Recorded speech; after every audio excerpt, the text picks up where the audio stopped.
Bonjour, donc on enchaîne toujours dans le marketing stratégique. Aujourd'hui, on va traiter la matrice BCG, c'est-à-dire Boston Consulting Group. Pourquoi utiliser la matrice BCG? Cette matrice aide en effet à équilibrer votre portefeuille de produits parce qu'il y a des entreprises qui peuvent commercialiser de plusieurs produits. Donc, ça permet de voir quelles sont les chances de succès d'un produit. Et également, ça permet à l'entreprise de voir est-ce que son portefeuille est suffisamment bien pensé pour assurer le succès à long terme. Et également, cette matrice tente de fournir toutes les informations nécessaires pour répondre à ces questions.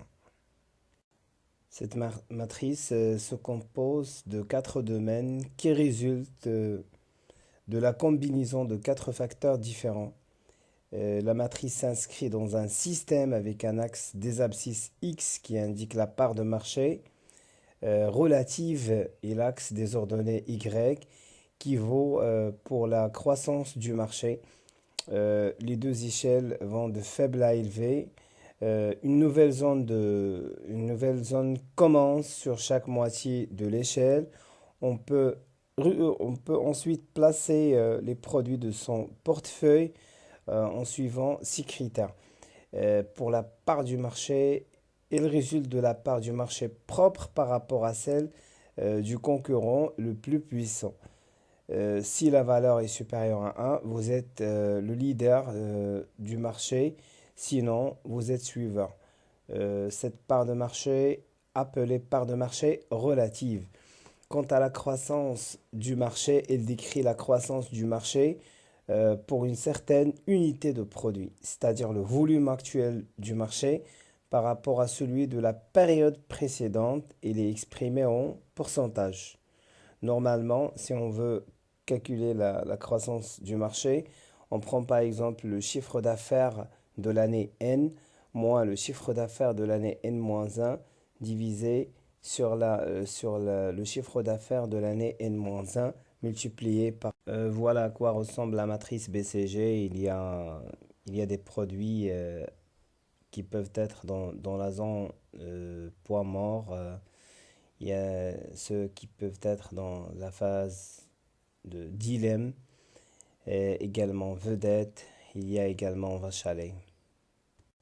Dilemme, donc les produits de la catégorie dilemme se caractérisent par une forte croissance de marché et une faible part de marché relative.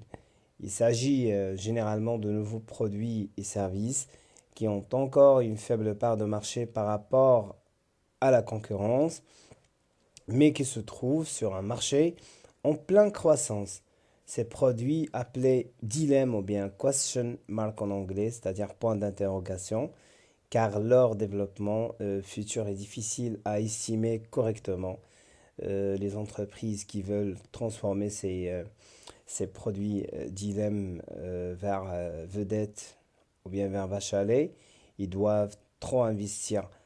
Mais le problème, c'est que l'investissement doit être important pour qu'un produit de la catégorie dilemme puisse bien marcher. Donc le produit en lui-même n'est en effet pas encore suffisant. La stratégie est donc très très claire là, c'est la sélection. Donc une entreprise ne peut pas se permettre de soutenir financièrement toutes les unités de ce domaine et doit donc choisir dans quel produit elle souhaite investir de l'argent. C'est une décision quand même trop stratégique. Vache à lait, les produits vache à lait, ou bien on les appelle également cash flow en anglais, détient également une part de marché relativement élevée, mais se trouve sur un marché qui croît très lentement, ou pas du tout, c'est-à-dire c'est un marché qui stagne. Il rapporte assez d'argent et ce de manière assez constante, même sans investissement. Mais c'est au contraire, donc les produits de la catégorie vache à lait de la matrice BCG produisent les ressources financières qui sont investies dans les produits dilemme aux vedettes. Également, pour les produits qui se trouvent dans cette catégorie, donc il faut sincèrement s'investir en termes de recherche et développement afin de préparer un produit qui va prendre la relève. Pour les produits poids morts, ou bien poor dogs en anglais, sont des produits ou services que l'entreprise laisse s'éteindre. Donc la croissance du marché est faible, stable ou en baisse, et la part de marché relative est également faible par rapport aux leaders du marché. Ces produits ne génèrent pratiquement pas de ventes. En conséquence, ces produits sont à plein autosuffisants. Donc, il est nécessaire de poursuivre une stratégie de désinvestissement. Le capital investi dans ces produits est retiré afin d'avoir plus de liquidité. Les produits qui sont dans la catégorie vedette, c'est des produits qui se trouvent dans une situation agréable et les produits se vendent d'eux-mêmes parce que le taux de croissance de marché est élevé, également la part de marché relative est élevée. Je vous remercie pour votre attention. Pour avoir plus d'informations, n'oubliez pas de vous abonner sur ma chaîne. Je vous remercie. Au revoir.